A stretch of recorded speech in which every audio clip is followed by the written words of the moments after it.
நிச்சயமாக தமிழர்கள் ஒவ்வொருவரும் தமிழர்களுடைய தேசிய போராட்டத்தை நேசித்தவர்கள்.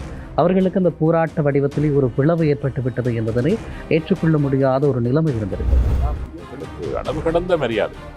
கருணா என்பது ஒரு பெரிய பிம்பம். எல்லாரும் நேசித்தோம். தலைவரை நேசிப்பது போல, தமிழ்ச்செல்வனை நேசிப்பது போல, கருணா என்பதை வரையும் மிக நாங்கள் பிரமிப்புடன் பார்த்த ஒரு மனிதர், ஒரு தளபதி.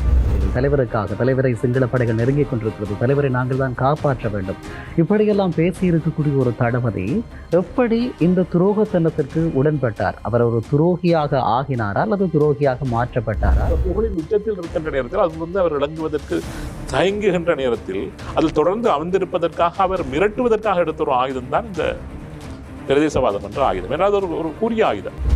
நிறைய புத்திசாலி இல்லாமல் அவருடைய 21 வயதில் மட்டக்களப்பு அம்பாறை மாவட்டத்தை அவரிடம் பொறுப்பு கொடுத்திருக்க மாட்டார் தலைவர். கிழக்கு மக்கள் துரோகிகள் அல்ல, கிழக்கு போராளிகள் துரோகிகள் அல்ல. இந்த போராட்ட வரலாற்றிலே மிகப்பெரிய அர்ப்பணிப்புகளை செய்தவர்கள்.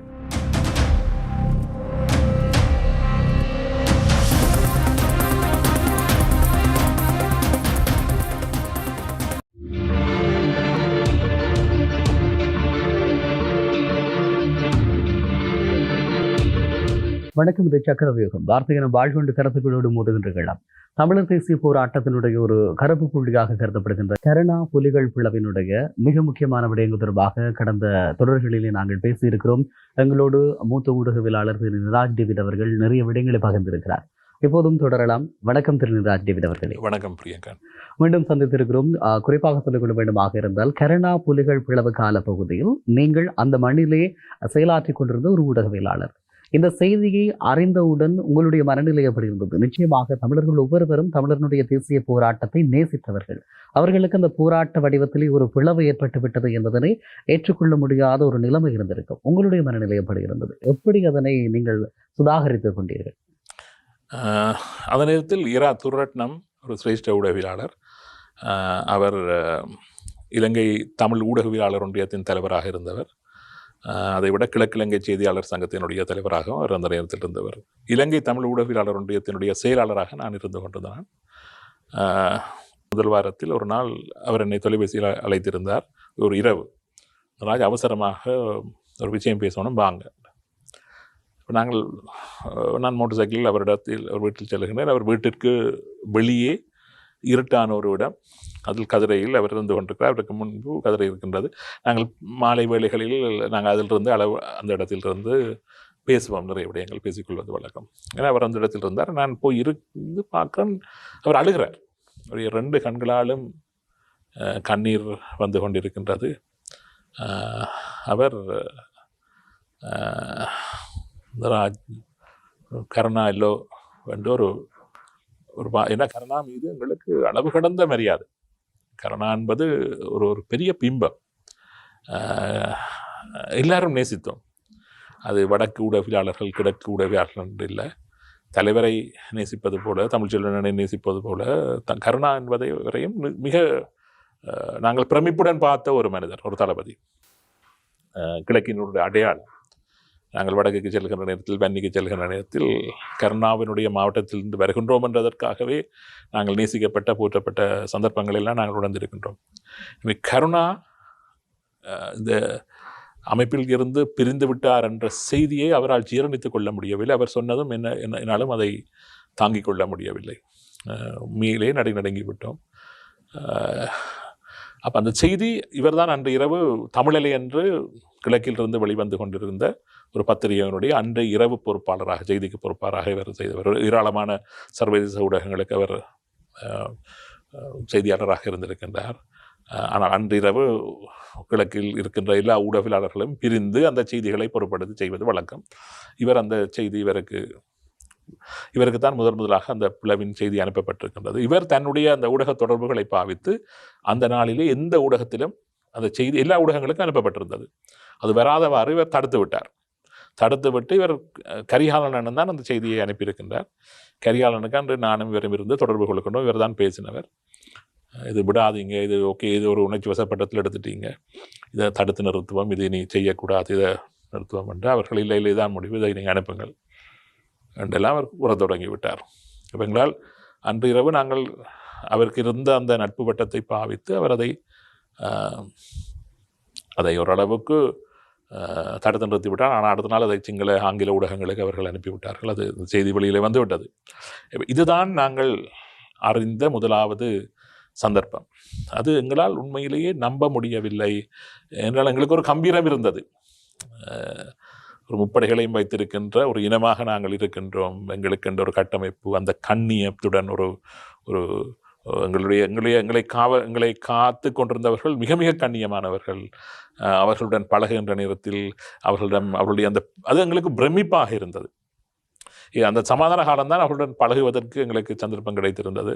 அது எங்களுக்கு பிரமிப்பாக இருந்தது. எங்களுடைய அடையாளமாக, எங்களுடைய இருமாப்பாக, எங்களுடைய ஓர்மமாக பார்க்கப்பட்ட அந்த பிம்பம் உடைக்கப்பட போகின்றது என்ற ஒரு ஒரு சந்தர்ப்பம் அது. எங்களால் அதை இனி எல்லாம் முடிந்தது என்றுதான் நாங்கள் நினைத்தோம். என்றால் கிழக்கு மாகாணத்தினுடைய படையணி என்பது 6000 போராளிகளை கொண்ட படையணி. வன்னிக்கிழமுனைகளில் கிழக்கு மாகாண ஜேந்தன் படையணி என்றால் எதிரிகள் நடுங்குகின்ற ஒரு உளவியல் தாக்கத்தை ஏற்படுத்திய படையணி அது. மற்றவர்கள் கூறுகின்ற நேரத்தில் கூறுவார்கள் ஜேந்தன் படையணி என்றது விட்ரோ இல்லை என்று. அதுக்கு விட்ரோ என்றது வெற்றிப்படை என்று சொல்வார்கள். வெற்றிப்படை என்று சொல்வார்கள். உண்மையில் இப்போ நேற்று முன்தினம் ஒரு ஊடகவியலாளரை சந்தித்தேன் இங்கு. அவர் கூறிய விஷயம் தான் என்றால், அவர் அந்த நேரத்தில் இராணுவத்தில் இருந்த ஒரு அதிகாரியை கண்டு பேசிக்கொண்டு இருந்தாராம். அந்த இராணுவ அதிகாரி சொல்லியிருக்கிறார்கள் என்னென்றால், அவர்கள் அமெரிக்காவினுடைய ஒரு உளவுத்துறை இவர்களிடம் ஒரு ஆராய்ச்சி செய்திருக்கின்றது. விடுதலை புலிகளிடம் இருந்து நீங்கள் இதை கண்டு அச்சப்படுகிறீர்கள் என்று. அப்போ இராணுவ தளபதிகள் கூறியிருக்கின்றார்கள், அதை கண்டு அவருடைய அவருடைய விடயங்கள், புலனாய்வுத்துறை என்றெல்லாம் கூறியிருக்கிறார்கள். அது அவர்களுக்கு தெரிந்திருக்கின்றது. அவர்கள் திருப்பி கேட்டிருக்கிறார்கள், ஓகே, நீங்கள் போய் உங்களுடைய படை வீரர்களிடம் கேட்டு வாருங்கள், இதை அவர்கள் மிகவும் அச்சப்படுகின்ற விடுதலை புலிகளுடைய படை வியூகம் எது? அவர்கள் கூறியிருக்கின்றார்கள், அவர்கள் அச்சப்படுவது ஜேந்தன் படையணிக்கு என்று. என்றால் ஜேந்தன் படையணி இவர்களை நோக்கி வருகின்றது என்றால் என்று ஒரு சத்தம் கேட்குமா, கத்திக்கொண்டு வருவார்களாம். அது எங்களை தடுமாற வைக்கின்றது, உளவியல் ரீதியாக எங்களை அச்சங்கொள்ள வைக்கின்றதாக அவர்கள் கூறியிருக்கின்றார்கள். ஜேந்தன் படையணி என்பது கிழக்கு மாகாணத்தின் போராளிகளை கொண்ட ஒரு படையணி. அது ஒரு மிகப்பெரிய விடுதலை புலிகள் போராட்டத்தின் கட்டமைப்புகளில் இருந்த பல்வேறு கட்டமைப்புகளில் மிக முக்கியமான கட்டமைப்புகள் ஒன்றாக அது பார்க்கப்பட்டது. எனவே அந்த படையணியின் எதிர்காலம் என்ன? இது மோதல் 2 தரப்புக்கும் இடையில். விடுதலை புலிகள் என்பது ஒரு இராணுவ கட்டமைப்பு. கருணா என்பவர் தலைமையின் கட்டளைக்கு கீழ்ப்படிய வேண்டும். அதில் வேற எந்த தலைமையின் கட்டளைக்கு கீழ்ப்படியாவிட்டால் அது துரோகம், மரண தண்டனைக்குரிய குற்றம், அவ்வளவுதான். இது சரியா பிழையா அதெல்லாம் இல்லை. அப்போ விடுதலை புலிகளுடைய கட்டமைப்பினுடைய இறுக்கம் என்னவென்றால், தலைமை அழைத்தால் செல்ல வேணும், அது யாராக இருந்தாலும் சரி. அல்லது கருணாவின் கீழ் உள்ளவர்கள் கருணா சொன்னதை செய்ய வேணும்.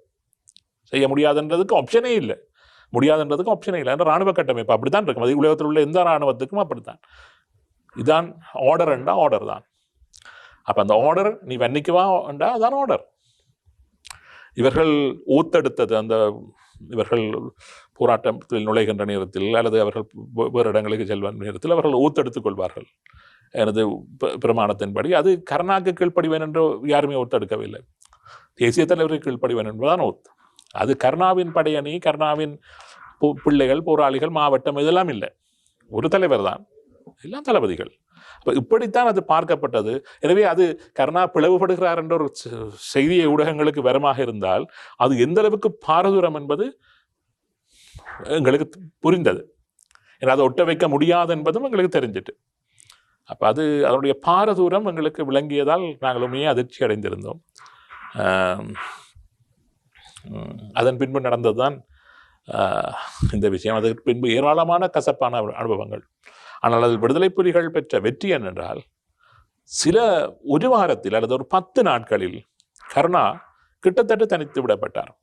கருணாவில் அருகில் இருந்த அத்தனை தளபதிகளும், சிறப்பு தளபதி ரமேஷ் ஆகட்டும், கரிகாலன் ஆகட்டும், அரசியல் துறை பொறுப்பாளராகட்டும், குயிலின்பன், ஜேந்தன் படையணியின் தளபதியாக இருந்த ஜியாத்தன், தியாமோகன், அவரை சூழ இருந்த ராம், எல்லா முக்கியமான தளபதிகளும், ரமணன் முக்கியமாக இராணுவ புலனாய்வு பிரிவின் பொறுப்பாளராக இருந்த விடுதலை புலிகளுடைய இராணுவ பிரிவின் பொறுப்பாளராக இருந்த ரமணன், இப்படி சிரேஷ்ட தளபதிகள் அத்தனை பேருமே கருணாவை விட்டு வன்னிக்கு போய் தலைமையிடம் தங்களுடைய உணர்வை காட்டிவிட்டார்கள். இது இரண்டுக்கும் இடையில் அதே போன்றுதான் கருணாவிடமிருந்து மட்டக்களப்பை மீட்ட அந்த அதிசயமும் வெறும் 2-3 நாட்களுக்குள் நடந்தது. வெறுகல் சம்பவம் என்று சொல்வார்கள் இல்லோ, வெறுகளில் கருணாவின் படையணி ரஜினுடைய கருணாவின் சொந்த அண்ணனுடைய தலைமையில் போயிருந்தது. ஜேந்தன் படையணி அல்ல, விசாலகன் படையணியும் அன்பரசி படையணியும் ஜான்சன் மோட்டார் பிரிவும் அவர்கள் போய் அங்கே நின்றிருக்கிறார்கள். வெறுகளுக்கு இப்பொழுது பாலம் இருக்கின்றது, முதல் பாலம் இல்லை. வெறுகளுக்கு அங்காலே வணியில் இருந்து வந்த படையணிகள் கதிரவழி பிரதேசத்தில் அப்பொழுது கூட நாங்கள் நம்பவில்லை இவர்களால் பாலத்தை கடந்து வந்தால் இந்த படையணி ஒரு மூர்க்கமான படையணி.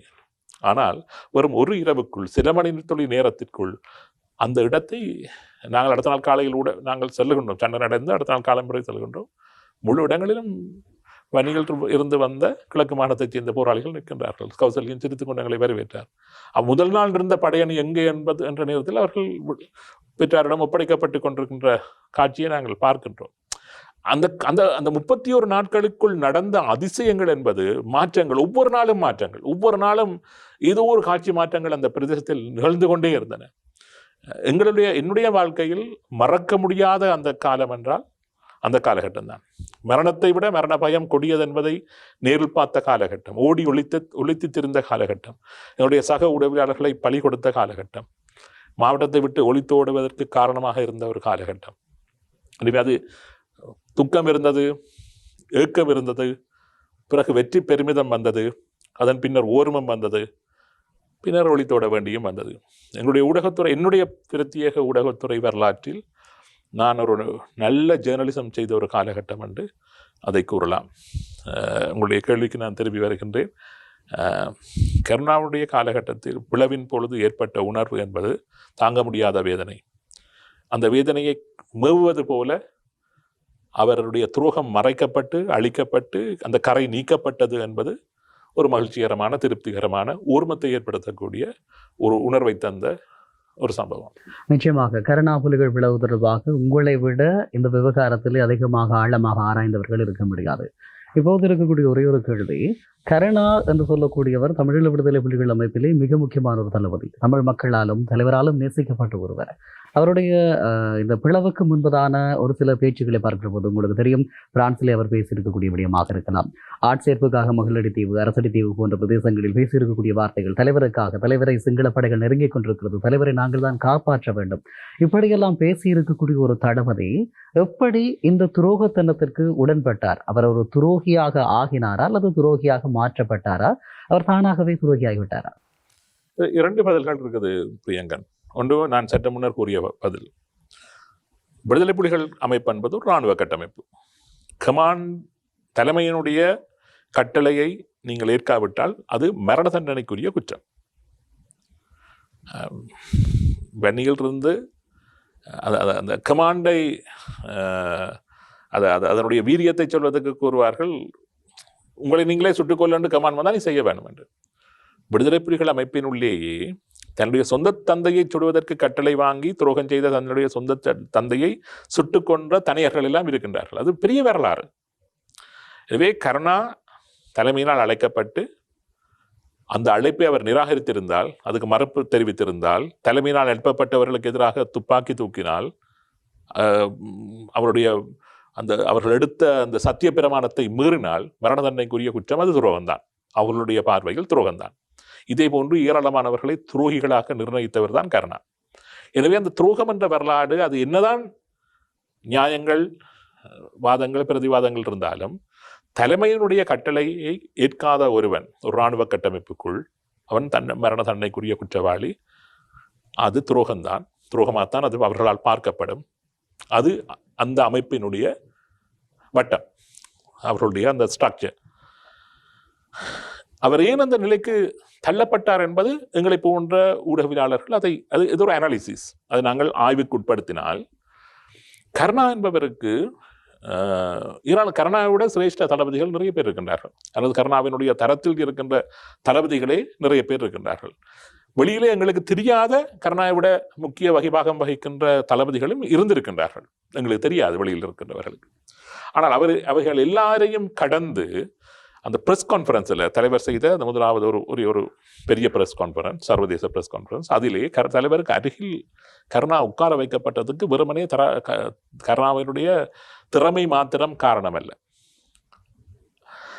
போராட்டத்திற்காக தங்களை அர்ப்பணித்த ஆயிரக்கணக்கான கிழக்கு மாகாணத்தினுடைய கிழக்கு மாகாண போராளிகளுடைய பிரதிநிதிகளாக, கிழக்கு மாகாண மக்களுடைய பெற்றாருடைய பிள்ளையாக அவர்களை அங்கீகரித்துத்தான் அவர் பக்கத்தில் கருணாவை உட்கார வைத்திருக்கின்றார். கருணாவை விட ஏராளமான களங்கள் கண்டு தன்னுடைய காலை இழந்து அவயவங்களை இழந்த தளபதிகள் பாலராஜன் உட்பட எத்தனையோ பேர் இருக்கிறார்கள். ஏன் பொட்டமானை உட்கார வைத்திருக்கலாம், அதை விட சொர்ணம் அவர்கள் இருக்கின்றார்கள். ஆனால் கருணாவை உட்கார வைத்ததற்கு அந்த கிழக்கு மாகாண போராளிகளுடைய அர்ப்பணிப்பை தலைவர் அங்கீகரித்ததன் ஒரு வெளிப்பாடுதான் கருணாவினுடைய அந்த போராட்டம். முற்றுமுழுதாக அரசியல் சார்ந்த ஒரு விடயம்தான் ஆஸ்லோவிலும் சுவிட்சர்லாந்திலும் வேறு இடங்களில் நடந்த பேச்சுவார்த்தைகள், பேங்காக்கிலும் நடந்த பேச்சுவார்த்தைகள். அதற்கு கருணா போக தேவையில்லை. விடுதலை புலிகளால் பயிற்றுவிக்கப்பட்ட நூற்றுக்கணக்கான கல்விமான்கள் இருக்கின்றார்கள் போராளிகளாகவே வெளிநாடுகளில். அவர்களில் யாராவது லாயர்ஸ் இருக்கிறார்கள், துறைசார் வல்லுநர்கள் இருக்கின்றார்கள், சர்வதேச ராஜதந்திரம் சம்பந்தமாக துறைசார் வல்லுநர்கள் இருக்கின்றார்கள். எத்தனையோ பேரை அவர்கள் டாப் லெவலில் படிக்க வைத்திருக்கின்றார்கள். இன்று கூட அவர்கள் ஒயிட் ஹவுஸிலும் வேறு MI6 இருக்கிற அவர்களால் பயிற்றுவிக்கப்பட்ட ஒரு ஆளை நான் உண்மையில் சந்திக்க வேண்டியிருந்தது. எனவே அவர்களெல்லாம் விடாமல் கருணாவை அனுப்பியது என்றால் இந்த அங்கீகாரத்திற்காகத்தான். இந்த அங்கீகாரங்கள் கருணாவை ஒரு புகழின் உச்சத்திற்கு கொண்டு சென்று விட்டது. புகழின் உச்சத்திற்கு கொண்டு சென்ற அந்த புகழின் அந்த சிம்மாசனத்தில் இருந்து இறங்கி வர கருணாவினுடைய மனம் சம்மதிக்கவில்லை. அப்படி இறங்க வேண்டிய ஒரு நிலை அவருக்கு அங்கு உருவானது. என்னென்றால், போராட்டத்துக்குள் நான் போராட்டத்திற்குள் இருக்கவில்லை, நான் துவக்க கூட தூக்கி பார்க்கவில்லை. அதில் கூறுவார்கள், அதை அணுகி ஆராய்கிற நேரத்தில் அவர்கள் கூறுவார்கள், அவர்கள் காத்திறக்கிற என்ற ஒரு சொல்லாடலே அவர்கள் அடிக்கடி பயணிப்பார்கள். காத்து கலட்டப்படுறாங்க. இன்றைக்கு தளபதியாக இருப்பாங்களே, சின்ன பிள்ளை விட்டவுடனே அவங்களை பனிஷ்மெண்ட் எடுத்து கொஞ்ச நாளைக்கு அவர்கள் பதவி இறக்கி வைப்பார்கள். சிலர் கூற கேட்டிருக்கின்றேன், சில போராட்டங்கள் தலைவரால் திட்டமிடப்பட்டு அது ஃபெயிலியர் ஆனால் தலைவர் கூட போய் கிச்சனில் சமைப்பாராம் போராளிகளுக்கு. அவர் தானாகவே அந்த பனிஷ்மெண்ட்டை ஏற்றுக்கொள்வார் என்று கூறுவார்கள். எனக்கு தெரியாது, நான் கூற கேட்டிருக்கிறேன். அப்போ கருணாக்கு ஒரு பிழை விட்டிருந்தால் அந்த பிழைக்கு ஒரு பனிஷ்மெண்ட் இருக்கும். அதாவது அவருக்கு காத்த கலட்டி ஒரு தரம் குறைத்தோ அல்லது பவர் இல்லாத வேறொரு பதவி கொடுத்தோ கொஞ்ச நாளைக்கு அவரை வைப்பார்கள். அந்த இடத்திற்கு செல்ல கருணா விரும்பவில்லை. நான் நினைக்கிறேன் அதுதான். அந்த இடத்திற்கு செல்ல கருணா இடம்பெறவில்லை. இயக்கத்தை பொறுத்தவரையில் ஆயுதங்கள் மிக முக்கியம், பணம் மிக முக்கியம், நிதி மோசடி, பெண்கள் விஷயம். இது மூன்றும் செய்தவர்களுக்கு கடும் தண்டனை அங்கே அவர்களுக்கு வழங்கப்படும். ஆயுதங்களை சொல்வார்கள் என்றால், கிட்டு அவர்கள் ஒருவரை ஒரு துரோகிக்கு தண்டனை வழங்குகின்ற நேரத்தில் எம்டியை புறக்கி தான் சொல்வார்களாம். என்றால் சுட்டு விட்டு அந்த சுட்டின வார எம்டியை நீங்கள் கொண்டு வர வேணும். அதை பிறகு நீங்கள் ஃபில் பண்ணித்தான் அடுத்த தோட்டாவத்தை அரைத்து அவர்கள் பயன்படுத்துகிறார்கள். அந்த அளவுக்கு ஆயுதம் முக்கியம். ஒரு ஆயுதத்தை எதிரியின் ஒரு ஆயுதத்தை எடுப்பதற்காக போராளிகள் உயிர் நீத்த காலகட்டம் எல்லாம் இருக்கின்றது. எனவே ஆயுதத்தில் அவர்களுடைய எந்த விட்டுக் கொடுக்கும் அவர்கள் செய்ய மாட்டார்கள். அடுத்தது பணம் என்பது மக்கள் தங்களுடைய இரத்தத்தை சிந்தி வழங்கின ஒரு பொருள் தான் பணம். அது மக்களுடைய சொத்து. அதை களவாடுவதும் அதை கையாடுவதும் மிக தண்டனைக்குரிய குற்றமாக தலைவர் அதை பார்த்திருந்தார். அடுத்தது பெண். தலைவரை நம்பித்தான் பெற்றார் தங்களுடைய பிள்ளைகளை ஒப்படைத்தார்கள். அந்த பிள்ளைகளிடம் சேட்டை விடுவதை தலைவர் ஒருபோதும் அனுமதிக்க மாட்டார். அது மிக கடுமையான. அப்போ இதில் ஏதாவது ஒரு பிள்ளைகள் குற்றங்கள் மனித இயல்பினால் கருணா செய்திருந்தால் தன்னுடைய பதவியை பாவித்து பெற்றும் அதிகாரிகள் இருக்கின்றார்கள். ஹராஸ்மெண்ட், செக்ஷுவல் ஹராஸ்மெண்ட் ஆஃபீஸுகள் நடந்தால் அது பெரிய தண்டனைக்குரிய குற்றம். இப்போ பிரித்தானியாவில் நீங்கள் பார்த்தீங்கள் என்றால், என்னுடைய சப்பார்டினேட்டை நான் பார்த்து நீங்கள் அழகாக இருக்கிறீர்கள் என்று சொல்வதே தண்டனைக்கு ஒரு செக்ஷுவல் ஹராஸ்மெண்ட்டாக பார்க்கப்படுகிறது. அப்போ ஒரு இராணுவ கட்டமைப்புக்குள் அதை தாண்டின ஒரு இறுக்கம் இருக்கும். அது கண்ணியமான ஒரு பாரம்பரியம், கலாச்சார விழுமியங்களை கொண்ட ஒரு தமிழருடைய சேனைகளுக்குள் இது மிக மோசமான. ஒருவேளை இந்த பிள்ளைகள் விடப்பட்டதாக கூறப்படுகின்ற அந்த கருணாவினுடைய அந்த சர்க்கல்கள் உண்மையாக இருந்தால் அது தண்டனைக்குரிய குற்றம். அந்த இவர் புகழின் உச்சத்தில் இருக்கின்ற நேரத்தில் அது அவர் விளங்குவதற்கு தயங்குகின்ற நேரத்தில் அதில் தொடர்ந்து அமர்ந்திருப்பதற்காக அவர் மிரட்டுவதற்காக எடுத்த ஒரு ஆயுதம் தான் இந்த பிரதேசவாதம் என்ற ஆயுதம். ஏன்னா அது ஒரு கூரிய ஆயுதம். அந்த ஆயுதம் 2 பக்கமும் கருக்குள்ள பட்டயம், 2 பக்கமும் பட்டும். அதில் இலகுவாக யாரும் கை வைக்க மாட்டார்கள். ஏன்னா கருணாவுக்கு தெரியும். கருணா நிறைய புத்திசாலி. ஒரு புத்திசாலி இல்லாமல் அவருடைய 21 வயதில் மட்டக்களப்பு அம்பாறை மாவட்டத்தை அவரிடம் பொறுப்பு கொடுத்திருக்க மாட்டார் தலைவர். எனவே கருணா புத்திசாலி, திறமையான பேச்சாளர், உளவியல் ரீதியான பார்வையை கொண்ட ஒரு தளபதிகளுள் மிகச்சில உரிய தளபதிகளுக்குள் அவர் ஒருவர். எனவே அவர் பிரதேசவாத ஆயுதத்தை தூக்கினால் வன்னியிலிருந்து தலைவர் எதுவும் செய்ய மாட்டார், இவர் கேட்கிற நிபந்தனைக்கெல்லாம் உட்படுவார் என்றுதான் கருணா நினைத்திருக்க வேண்டும். எனவே அந்த ஆயுதத்தை அவர் தூக்கி இருக்கின்றார். அதுதான் துரோகம்தான். துரோகியாக ஆக்கப்படவில்லை, தன்னை துரோகியாக ஆக்கிக் கொண்டார். தானே துரோகியாகி கொண்டார். இதான் இப்படிதான் நான் பார்க்கிறேன். நிச்சயமாக இந்த விடயங்கள் தொடர்பாக எங்களுடைய மக்களுக்கு மிக தெளிவுபடுத்தப்பட வேண்டும், அல்லது எங்களுடைய அடுத்த சந்ததிக்கு கட்டாயம் சொல்லப்பட வேண்டும். கிழக்கு மக்கள் துரோகிகள் அல்ல, கிழக்கு போராளிகள் துரோகிகள் அல்ல. இந்த போராட்ட வரலாற்றிலே மிகப்பெரிய அர்ப்பணிப்புகளை செய்தவர்கள். அதே போல கருணா என்ற ஒரு தனி மனிதனுடைய தேவைக்காக, தன்னை காத்துக்கொள்வதற்காக தமிழர் தேசிய போராட்டமே சிதைக்கப்பட்ட அந்த கொடுமையான வரலாற்றை நாங்கள் பேச வேண்டும். அடுத்து வருகின்ற அத்தியாயங்களில் தொடர்பாக தொடர்ந்து பேசுவோம். நன்றி திரு ராஜ்தேவி அவர்கள். நன்றி. கருணாவினுடைய பிளவின் பின்பதாக சொல்லப்படுகின்ற குற்றச்சாட்டுகள் கருணா நிதி மோசடி தொடர்பாக அதிகளவிலே சம்பந்தப்பட்டிருப்பதாக, அதே நேரத்தில் போராளிகள் அல்லது பெண் போராளிகளை முறைகேடாக பயன்படுத்தினார் என்ற ஒரு குற்றச்சாட்டு முன்வைக்கப்பட்டது. நிதி மோசடி என்பது ஓரளவுக்கு